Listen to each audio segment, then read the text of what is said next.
Reinas y señoras, mujeres en la Casa Real de Aragón, con Anabel La Peña y Ana Segura.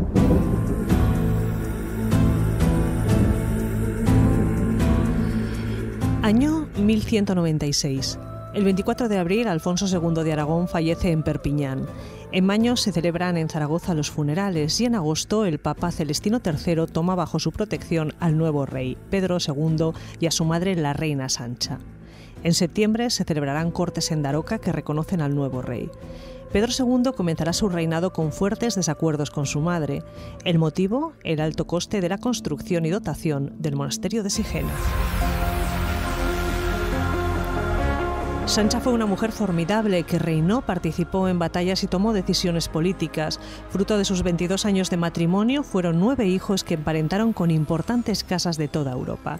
Pedro, el heredero, lo hizo con María de Montpellier. Para Aragón era una posibilidad de consolidar su poder e influencia en los territorios de Occitania y para la novia María, una salida a su desafortunada vida matrimonial. De ella, de María de Montpellier, hablamos hoy en nuestro podcast Reinas, Damas y Señoras, Mujeres Ocultas en la Casa Real de Aragón. Anabel La Peña, ¿qué tal? Bienvenida. Muy buenas, ¿qué tal? Bueno, vamos a echar la vista atrás y a recordar un momento en la propia vida de Sancha de Castilla, la madre del rey Pedro II, cuando su esposo Alfonso II estuvo prometido a otra princesa, Eudoxia, princesa de Bizancio.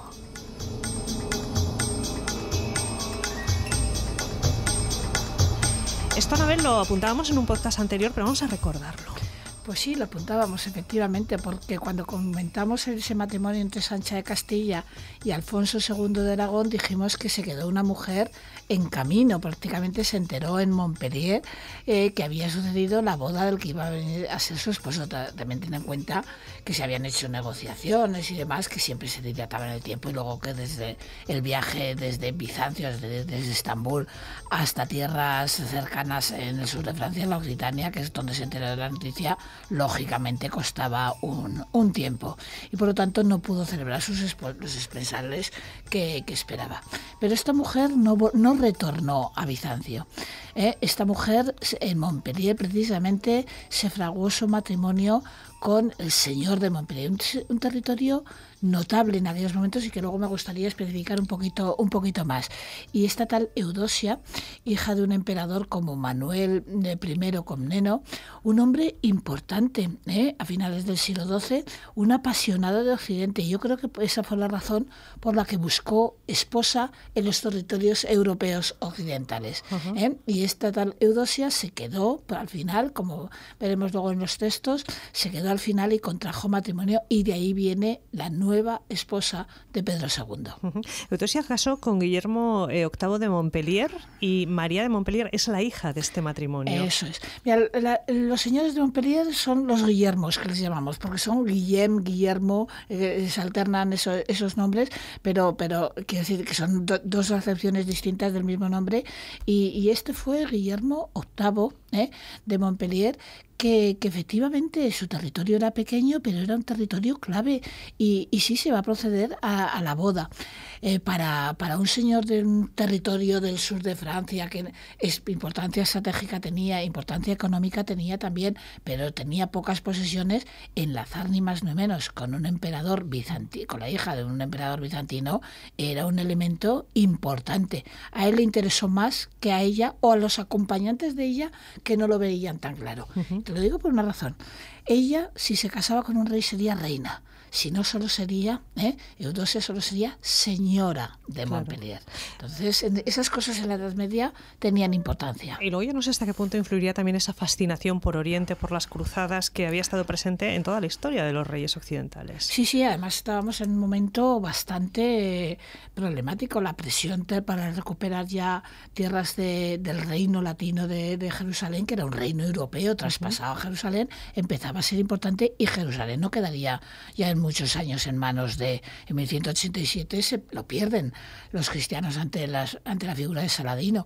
Entonces era un poco más de renombre que de territorios realmente importantes. Sí. Pues tenemos a Eudoxia, casada con Guillermo VIII de Montpellier, y de esa unión nació María de Montpellier.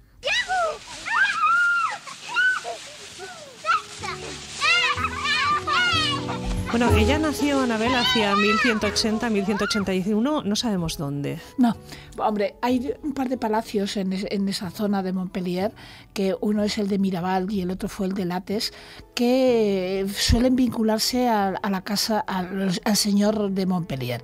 Entonces, quiero decir, es frecuente que la familia aparezca por allí, pero localizar dónde exactamente tuvo lugar, si en la propia ciudad de Montpellier o en alguno de los territorios de alrededor, pues no lo sabemos, pero sí el nacimiento se fecha hacia 1180-1181. Por cierto, que sobre el matrimonio de los padres, atípico, hay dos testimonios, Anabel, que si te parece vamos a escuchar y luego los explicamos.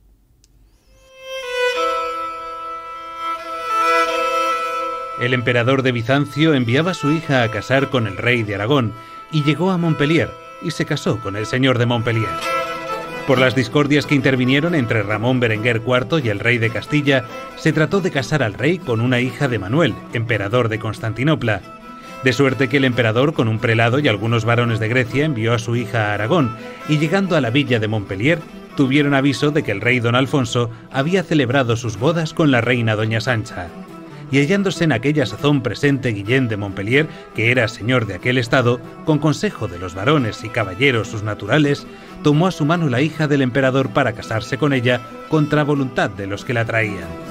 Pero primero, a petición del prelado y de los señores que con ella venían, otorgó el señor de Montpellier que aunque no hubiese hijo varón de ella, sino hija, la heredarían el señorío de Montpellier y su tierra, de lo cual juraron de hacerlo cumplir todos los vecinos de Montpellier mayores de 10 años, y con esto se efectuó el matrimonio, del cual hubieron una hija que después casó con el rey don Pedro de Aragón. Esta es una de las versiones que tenemos de estos hechos. Vamos a por la segunda y luego explicamos las diferencias. Es sabido que nuestro abuelo, el rey don Alfonso, había entablado negociaciones con el emperador de Constantinopla para casarse con la hija de este soberano. Pero a pesar de los tratos acordados entre ambas partes, pasó nuestro abuelo a contraer matrimonio con doña Sancha, hija del emperador de Castilla. El de Constantinopla, que ignoraba este enlace, envió su hija al rey de Aragón, conde de Barcelona y marqués de Provenza, acompañada de un obispo y 2 ricos hombres. Llegados todos a Montpellier, sorprendióles la noticia del casamiento de don Alfonso con doña Sancha de Castilla, y sin saber qué hacerse, acudieron a Guillermo de Montpellier, que era a la sazón señor de aquella ciudad y sus dominios, para que les dijese cómo deberían conducirse en aquel trance. Respondióles Guillermo que reuniría a los de su consejo, y cuando los hubo juntado, fueron todos de parecer, así ricos hombres como caballeros y cuantos hombres de pro había en la ciudad, que pues Dios le había hecho merced de que la hija del emperador Manuel, que era en aquellos tiempos el mejor monarca de la cristiandad, se hallase entonces en sus estados, abandonada del esposo con quien debía casarse, que la tomase él por mujer, y no la dejase partir bajo ningún pretexto. Así lo manifestó Guillermo al obispo y nobles que acompañaban a la doncella. Cuando estos oyeron la propuesta del de Montpellier de boca de los mensajeros que al efecto les habían sido enviados, doblóse su desconsuelo, por ver que la hija de su señor hubiese de casarse con quien no fuese rey o emperador, según le correspondía, y rogaron encarecidamente a Guillermo que por Dios y por cuanto él valía, la dejase volverse a su patria, pues ellos le habían prometido que en caso de no verificarse el matrimonio que había motivado aquel viaje, por mar o por tierra la devolvieran otra vez a su padre. Guillermo y los de su consejo se obstinaron en su propósito.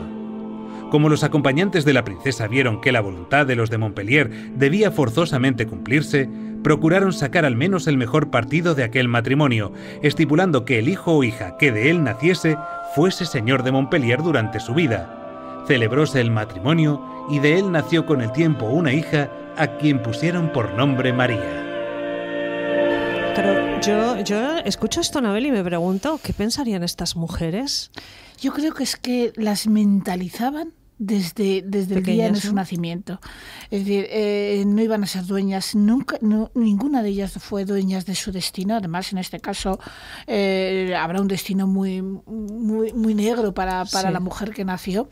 Pero a mí lo que me interesa de este texto son las dos visiones. La primera que hemos oído es la de Zurita, y es una visión del siglo XVI, y como mucho obtienen los caballeros, el obispo y los acompañantes de Eudosia, de donde nacería María de Montpellier, lo que consiguen por lo menos es que sea heredera si es hija también, cosa que no era frecuente que una mujer pudiera heredar, sobre todo si había el caso de un varón.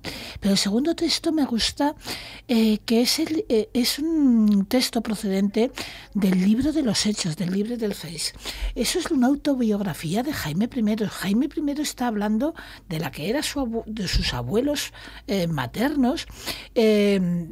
Entonces, él justifica que ella era de un territorio tan importante como Constantinopla y demás. El libro de los Feix no hay que creérselo al 100% por una razón, porque es justificativo. Claro. Es decir, es una biografía interesante, es una de las primeras grandes crónicas que manejamos. Es autobiográfico. No quiere decir que Jaime I estuviera con una pluma escribiéndolo, porque era iletrado, lo dictó. Tiene elementos que permiten saber perfectamente, pero además que no sabía leer y escribir, pero dictó, y es justificar toda su obra. Y acá, claro, está contando cómo le enseñaron a él que se había producido la figura de su abuela Eudosia, de su abuelo Guillem de Montpellier, más el nacimiento tan curioso de su madre. Entonces es un texto que a mí me gusta porque es mucho más cercano a los hechos. La crónica del libro de los Hechos se escribió prácticamente, alguien terminó cuando falleció, pero es un texto casi contemporáneo de los hechos que estamos narrando. Hay una edición que hizo la Diputación de Zaragoza, si no recuerdo mal, creo que está accesible en internet. Sí. ¿Nos podemos lanzar los profanos a leer este...? Sí, está invertida al castellano. El único problema que tiene ese texto en concreto es que no tiene índices. Entonces tienes que leerte casi todo para buscar o saber, porque el libro de los Hechos sí que está compartimentado en 4 etapas, pero tienes que ir buscando a ver exactamente en cuál de las 4 etapas. Ese es el único gran fallo que tiene el texto. Se hizo efectivamente en el 2008 como homenaje al nacimiento de Jaime I, sí. Bueno, pues ahí les dejamos una propuesta, que busquen este libro de los Hechos de Jaime I y se lo lean. Vamos a hablar enseguida de María de Montpellier, pero yo tengo una última duda, Anabel. ¿Qué pasó con Eudosia? Acabó en un convento. Que Guillermo se cansó de ella, que Guillermo se enrolló, diríamos en términos más actuales, con una mujer que los documentos mencionan unas veces como Isabel de Castilla, y otras veces la nombran como de España, aludiendo que, claro, el reino de Castilla era mucho mayor, y que parece un cuento de esos que estamos acostumbrados a oír de pequeños, de los hermanos Grimm y demás. La madrastra típica, mala, que le hizo una vez que mandaron a Eudosia al convento, donde moriría pues prácticamente en el ostracismo, olvidada y demás. Esta mujer Inés tuvo varios varones, que era lo que quería el Guillem de Montpellier, y se arrinconó muchísimo hasta a la madre, y a María se le relegó a pesar de haber firmado que sería la heredera.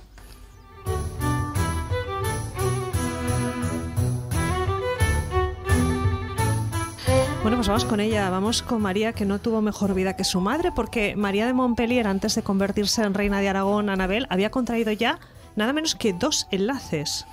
Sí, del primero fue con Barral de Marsella. Conocemos incluso los datos de la dote, era una cantidad en marcos de plata, estoy buscando, y un marco de plata equivalía a unos 200, 300 gramos, porque varía según las zonas de plata, y bueno, pues eran unas cantidades importantes. Pero este Barral de Marsella, fíjate, todo el rato, cuando no es Montpellier es Marsella, cuando nos citaremos enseguida Toulouse, era un conglomerado en la Occitania de señoríos distintos, unos con condado, otros vizcondados, y del primer matrimonio la casan con 12 años. Estamos hablando no de esponsales, sino de matrimonio real. Matrimonio. Y se queda viuda a los 3 años. Es decir, y habrá que jugar con ella otra vez como peón de nuevo para buscar alianzas. Pero fíjate, viuda a los 13, 14, 15 años, Segundo matrimonio fue peor, porque Barral murió, pero el segundo matrimonio con Bernardo, el conde de Cominges, va a ser más problemático y acaba con abandonándola absolutamente, Entonces, que es viuda a los 15, que casada nuevamente, que acaba con un repudio. Es una vida, y además que es una cría de 16, 17 años cuando empiezan los problemas con su segundo marido.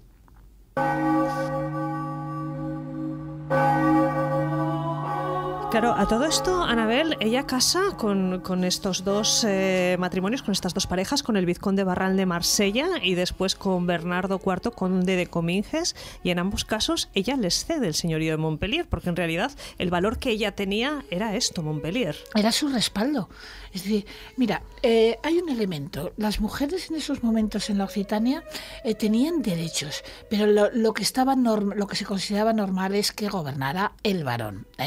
Entonces son matrimonios por interés y por lo tanto ahí la van a ir por muy heredera que se haya, y además le disputaron el señorío sus propios hermanastros. Los hijos de Inés de Castilla o de España, como se les denomina, llegaron a acceder. A la muerte de Guillem en 1202, María no consiguió el señorío hasta 1204, porque sus propios hermanastros se la quitaron de en medio.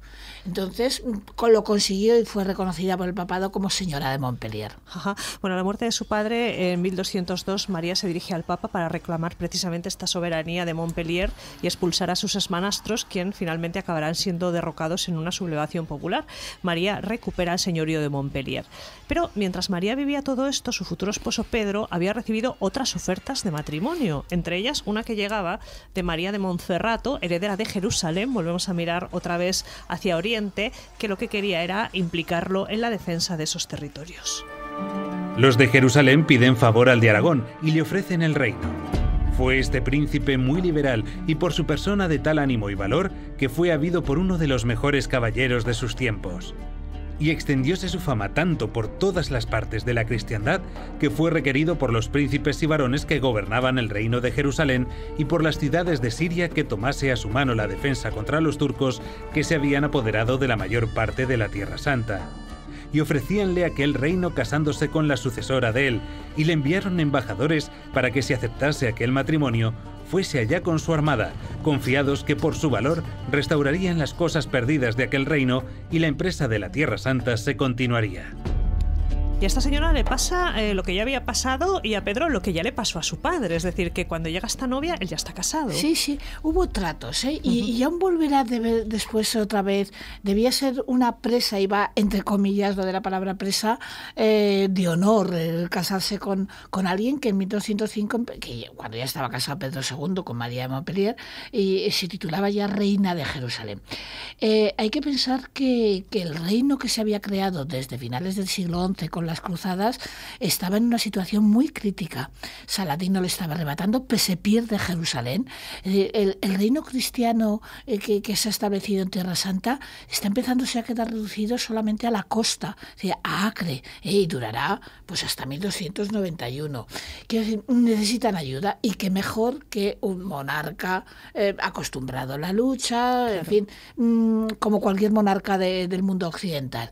Y sí que hubo tratos, pero se encontró con la misma situación. Cuando llegó, yo creo que la madre de Pedro, Sancha, presionó siempre para que el matrimonio fuera con la de Montpellier y no con la de Jerusalén. Claro, esto lo hemos contado ya antes. Menuda era Sancha, menuda era la madre, que estaba en Sigena de monja por aquel entonces, que era íntima del Papa, y el Papa en aquella época, ya saben ustedes, que mandaba muchísimo. Así que, siguiendo el consejo del papado y de su madre Sancha de Castilla, Pedro II ya se había casado con María de Montpellier, y con esta boda se ampliaban los territorios de la corona de Aragón en el sur de Francia.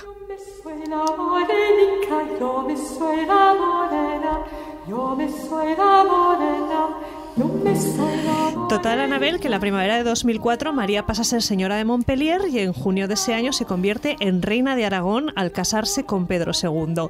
Pero a Pedro, María le interesaba entre poco y nada. Nada. le interesaba Montpellier. Jade, hay una cosa que antes de continuar con lo que me estás diciendo, yo querría mencionar. Se dice, pero tampoco es que tengamos ninguna prueba documental fehaciente, que Sancha de Castilla en Segena quería reparar la ofensa que se había hecho a Eudosia Comneno, madre de María, por haberla dejado en el camino, y que de ahí que presionara. Yo creo que tanto no. Yo creo que fue más bien el interés que teníamos por esa ciudad. Es una ciudad que está enclavada en una posición estratégica. Montpellier está tierra adentro, pero muy cerquita del mar. Está entre Barcelona, Marsella, Toulouse, que eran 3 focos comerciales importantes, y era un territorio no extenso, como hemos mencionado, pero sí de interés estratégico y económico. Por lo tanto, por fin se cede, y ya que teníamos tantos intereses en el sur de Francia, estábamos montando un reino a caballo. Los Pirineos hubieran sido la columna vertebral a un lado y al otro, y todo se adquiere su máxima extensión con este matrimonio y se pierde pocos años más tarde. Bueno, pues vamos a escuchar 2 crónicas, una de San Juan de la Peña, sobre este matrimonio. El dicho rey don Pedro tomó como mujer a la hija del noble príncipe don Guillén de Montpellier, llamada María, nieta del emperador de Constantinopla, de la cual procreó un hijo que fue llamado Jaime, y por aquella unión matrimonial llegó la baronía de Montpellier al rey de Aragón. Así lo cuentan las crónicas de San Juan de la Peña, y vamos a ver cómo lo cuenta en sus memorias, en su biografía, Jaime I. Años adelante quiso nuestro padre don Pedro casarse con la mencionada hija de Guillermo de Montpellier, que era señora de aquella ciudad y todo su territorio. Ajustáronse pues los tratos estipulando que doña María aportase en dote a don Pedro todos aquellos dominios, y se verificó el matrimonio. Así se vio ensalzada a la dignidad real la hija de Guillermo y nieta del emperador de Constantinopla. Anabel, pues suenan campanas de boda, y suenan el 15 de junio de 1204. Así es. Y la boda se celebra en Montpellier y en las casas de la Orden Militar del Temple, que están tan vinculadas a la figura de Jaime I, el que nacerá de este matrimonio que estamos mencionando. El Temple era pues una institución armada, pero además económica, importante y demás. Y bueno, se celebran allí. Ni siquiera tenía en esos momentos Montpellier una sede catedralicia, estaba a unos pocos kilómetros de allí, pero no tenía. Entonces se celebran en esas iglesias, como estamos diciendo, y se aporta lo que estamos diciendo. Ella, Montpellier, que será pequeño el enclave, él aportaba territorialmente mucho más. Pero es que además a Pedro II le interesa otra cosa, está en la ruina. La ruina está subiendo impuestos en Aragón, está introduciendo el impuesto del monedaje. Entonces necesita ese matrimonio con alguien tan solvente como la casa de Montpellier, sí. Bueno, y él incluso tuvo que pedir un préstamo al conde de Provenza para poder casarse con María. Sí, así es. Hasta ese extremo habíamos llegado. Hasta ese extremo, estamos absolutamente arruinados. No será la única vez que la boda se decide de un rey con alguna de sus mujeres a lo largo de la historia, precisamente por la dote que podían aportar, y bueno, pues había que dar un cierto nivel también, y por lo tanto tiene que pedir prestado. A ver esa imagen que tenemos de los reyes medievales derrochando, teniendo dinero, no. Empeñaban sus joyas, empeñaban su espada, empeñaban el trono, en alguna ocasión, la corona propiamente dicha, el objeto. Por lo tanto, andaba con problemas económicos y le venía muy bien eso, y pidió el préstamo.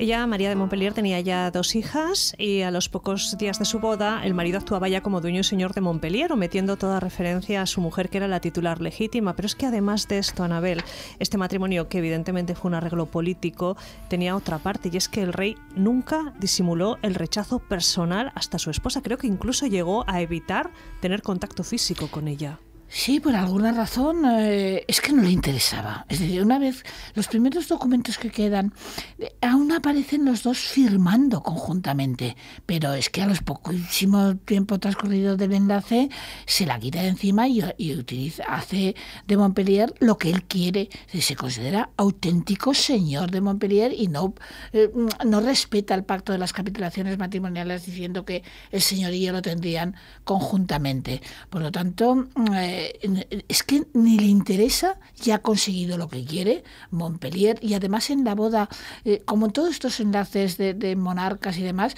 conllevaba otras alianzas porque estaba enfeudado o estaba en vasallaje las tierras de Béziers, de Carcassona con respecto a Montpellier, y en el momento que enlazabas y te hacías amigo de uno, te venían las sucesivas alianzas con otros. Y es que no le interesaba, es que no estaba dispuesto ni a acercarse para tener algo tan fundamental en una monarquía como es la continuidad dinástica y descendencia, a poder ser posible masculina. Nada, ahora hablamos de esa descendencia porque claro, si no tenían contacto físico, mal iban a tener descendencia. Pero vamos a volver sobre esa fecha, el 11 de septiembre de 2005, cuando Pedro consigue arrancar a su mujer la renuncia total, ojo, total, a todos los derechos sobre el señorío de Montpellier, algo que era contrario a lo firmado en el contrato matrimonial. Y esto nos lo explican dos crónicas distintas. No inducida por la fuerza ni presionada, hago donación entre vivos e irrevocablemente te entrego a ti, don Pedro, por la gracia rey, mi marido, el castillo y la villa de Montpellier con todas sus pertenencias. Te doy también a ti la plenaria y libre potestad de hacer y defender sobre dichas cosas y sus derechos contra todas las personas.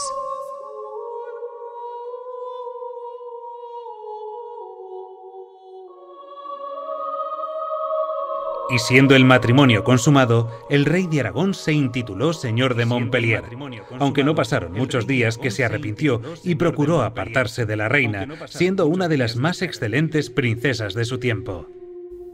Anabel, hemos oído la voz de ella y la voz de la crónica que cuenta precisamente cómo consigue que ella renuncie a sus derechos. Sí, vamos, es que le hizo auténtica extorsión, como comentaremos en más ocasiones en sucesivos programas, es que la presionó, la dejó sin amigos, la dejó aislada y consiguió lo que quería. Y a partir de ahí no le interesaba absolutamente nada. Se trató, desde el primer momento, Pedro II pensó en retener Montpellier por su matrimonio y quitarse a esta mujer de encima, incluso volverse a casar con María, volver a entablar negociaciones con María de Montferrato, que Jerusalén daba más nombre que Montpellier. ¿María le estaba esperando, María de Montferrato? No debían haber encontrado a nadie para ella.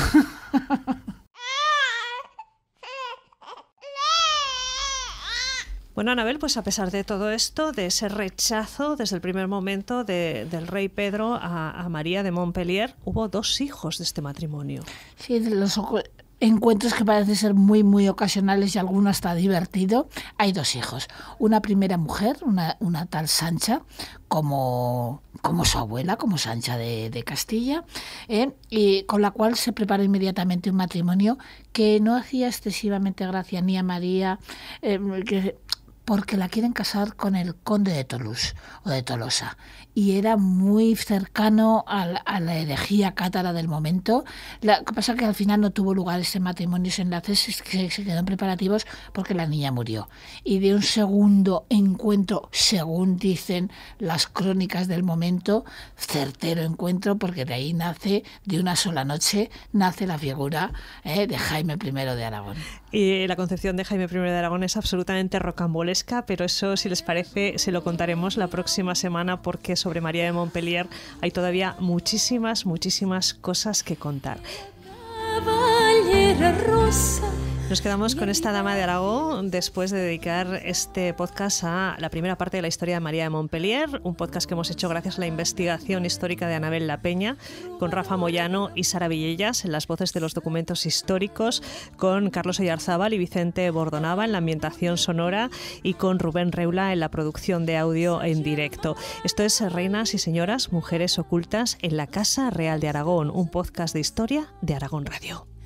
Amorosa Ana Maria, robadora de l'amor, cada cabell una perla, cada perla un anell d'or, cada anell d'or una cinta que li volta tot el cos. Ai, amorosa Ana Maria, robadora de l'amor, passador que li posava una rosa amb 9 colors. Son germà se la mirava amb un ull tot amorós. Ai, amorosa Ana Maria, robadora de l'amor. No fóssim germans, Maria, ens casaríem els dos. Però com que som germans propis, jo et buscaré un casador.